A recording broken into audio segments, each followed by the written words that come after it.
Breaking tonight, 12 days out from Election Day. 12! And Donald Trump, along with key members of his team, are pointing people to a clip from a brand new documentary by progressive filmmaker Michael Moore. What? Here is the part they want to share. Watch. Whether Trump means it or not is kind of irrelevant because he's saying the things to people who are hurting. And it's why every beaten down, nameless, forgotten working stiff who used to be part of what was called the middle class loves Trump. He is the human Molotov cocktail that they've been waiting for.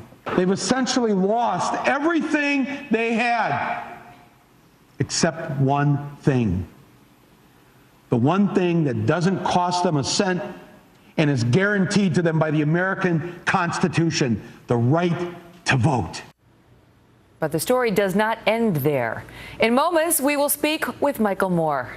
But first, Trace Gallagher is in our Los Angeles newsroom with the story behind this strange political alliance. Trace? Megyn, during the speech that appears in his new movie, Trumpland, the liberal filmmaker explained to an audience in Wilmington, Ohio, about why it is that Donald Trump has more support than people think. Moore talked about Trump's appeal. He even defended Trump supporters, who he once called legal terrorists. Michael Moore is not a Trump fan, but he makes a compelling case about why some people are. Watch. Corporate America hates Trump. Wall Street hates Trump. The career politicians hate Trump. The media hates Trump. Yes, on November 8th, you, Joe Blow, Steve Blow, Bob Blow, Billy Bob Blow, all the blows get to go and blow up the whole goddamn system because it's your right. Trump's election is going to be the biggest f*** you ever recorded in human history. And it will feel good.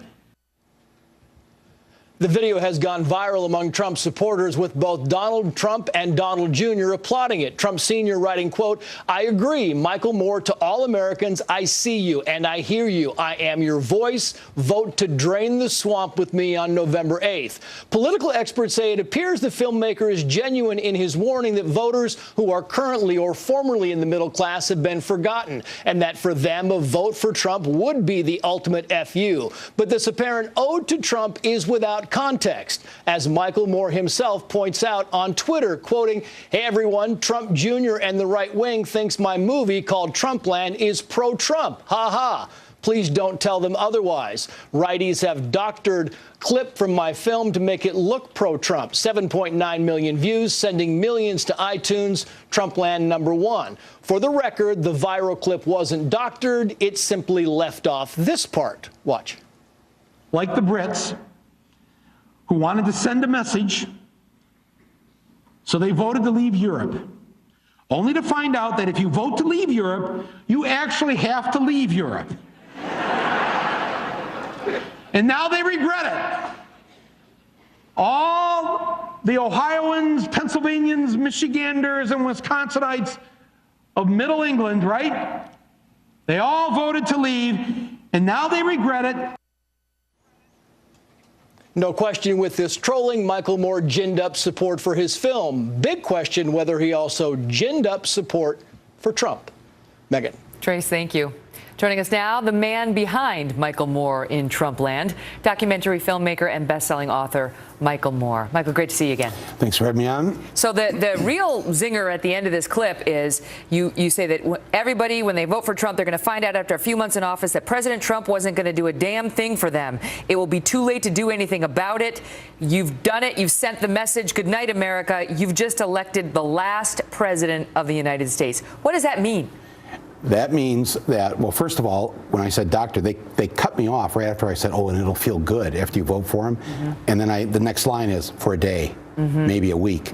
But when you find out that your life isn't going to get any better under President Trump and probably will get worse, that's when you're going to realize what the Brits have realized now. That whole thing is the wind-up to your ultimate hit. Yeah, it's the wind-up. They only show the wind-up. You're being duped. That's your argument. But why? And what do you mean he'll be the last president? He's going to blow up the world? Is that your, what are you saying? I mean, what I'm saying by that is if we elect Donald Trump as president of this country, it won't be the same country after 4 years.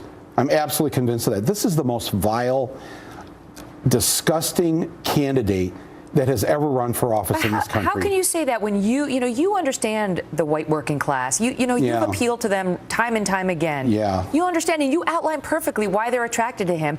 They want him to blow things up. As you say, he's a human Molotov cocktail. Right. So I'm here, and I'm here on Fox to appeal to people who are watching to not do that. I understand why you're angry. You have every right to be angry. The system has failed you. But he is not the solution to this. And I make the case in the film. The film is a sort of a humorous love poem to Hillary Clinton, because I think I can hear the ticket sales now. Yeah, well, it's been #1 on iTunes since last Friday. Thanks to Trump. Yeah, well, it was #1. Then The Walking Dead took over. Then The Living Dead. Trump started pushing it because he didn't watch the movie. Yeah. If he'd watched the whole movie, he and Don Jr. wouldn't be promoting this. Yeah, no, because the movie says get out there and vote for Hillary Clinton. He tweets out, "This is Donald Trump. I agree, Michael Moore. I agree," he says. And Donald Trump Jr. says, "Michael Moore gets this one 100% right." Yeah. But you've said, So obviously he didn't watch the movie because it tells everybody to vote for Clinton. Well, he's a busy man. So, but speak to this, because you understand. You speak about the people in Ohio, in Michigan, in Pennsylvania, Wisconsin, and in your piece you talk about how they lost their jobs, they lost their homes, they had a divorce, now the wife and kids are gone, the car's been repoed, they haven't had a real vacation in years, they're stuck with the crappy Obamacare bronze care, they can't even get an effing Percocet. They want change, and they don't see it in Hillary Clinton. Well, they should, because she will make this better. She is the proponent of universal health care. She's been that way for 25 years, and that is what's going to. Obamacare will get better under her. Remember, the real problem with Obamacare is not the Obama part of it. It's that private insurance companies are still calling the shots. They get to raise these rates. There's no control like there is over Medicare and the things that the government has a say in. Obamacare was only a halfway measure. We'll get the rest of it under Hillary Clinton. She's going to do so many things to raise the minimum wage. She's going to do things that will help equality for women. You like her so much. Why were you against her when she ran against Obama? And you were against her in the primary. You like Bernie. You seem to be like a reluctant Hillary supporter. Am I wrong? Yeah, I was a reluctant Hillary, yes, because she voted for the war. I thought she was too cozy with Wall Street. I supported Bernie. I supported Obama 8 years ago. And what about all the WikiLeaks disclosures? Do they bother you? No. You're a lefty. Not at all. You don't care about the Clinton cash and the... No, I care about women should be paid the same as men. I care about the polar ice caps melting. I care about the big issues. And those are the ones you've got to have the smart person in the room. And though I may not agree with her on all these issues, that's not really the point anymore. The point is that we have a choice between somebody who is smart, who has a heart, who's going to stand up for kids and for families and for working people, and we have a billionaire who just says these things, trying to pretend that he cares, and just the con with me right now, just the con that where they've taken a piece of my movie and put it out, only half of that little clip out there. Do you think it's knowing? You think it's knowing, or is it just an error that they haven't? Well, there's no error. No, it's either they're dumb, and I honestly don't think they are. Or they know they're misleading. They're like dumb like a fox, maybe. Yes, they are. They know they're misleading people because they're counting on the fact that people who are in the working class are so desperate and so hurt by what has happened to them that all they'll do is hear those few words and not hear the rest of my paragraph. But even before you articulated very well how they feel, they were with Donald Trump. He is beating her by 33 points with the white working class. 33. I mean, it's huge. They are attracted not just to the messenger, but to the message too. Yes, that's sad. But you know how they feel. This is the way many Republicans and what we know about these folks is many of them feel like disenfranchised Republicans. Is they're sick and tired of people talking down to them and telling them they're too stupid to understand what's good for them. Exactly. And they're not irredeemable. No human being. They're not deplorable, and they're not all racist. Racists are deplorable. But you're right. They're not irredeemable. No human is irredeemable. Michael Moore thinks he's smarter than me. He's basically telling me I'm too stupid to realize I shouldn't support Trump. No, well, I get it. I've been watching Trump, and they're saying I love him. I don't care what Michael Moore's trying to tell me. And what I'm saying is I understand you've been abused.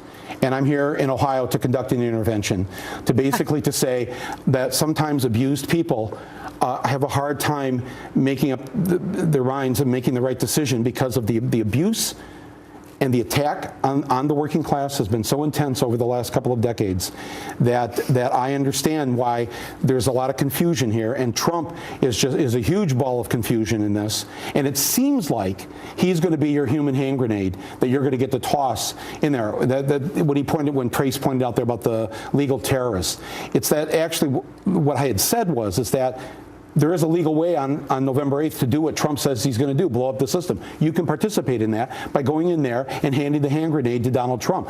I think that's a risky proposition. I think it's a dangerous thing to do. And I think that you're not going to be better off with this billionaire who's never spent a day in his life worrying about you, caring about you, doing anything for you. If they see it and they find out that it's not a pro-Trump film, they're smart enough to realize this is information. I'll take this point of view and I'll make up my own mind, as they will do in. Yeah, but he's lied to them, and I'll already have their $5, and I want to give it back to them. Well, go for it. I don't know how to do that. You can give it to me, and I'll make sure it gets to them. Trust me. You have. Okay, I gotta go. Michael Moore, a pleasure as always. Thanks for having me on. Great to see you. All right. Also tonight, with early voting underway, Trace Gallagher has new details on reported problems at the voting booths.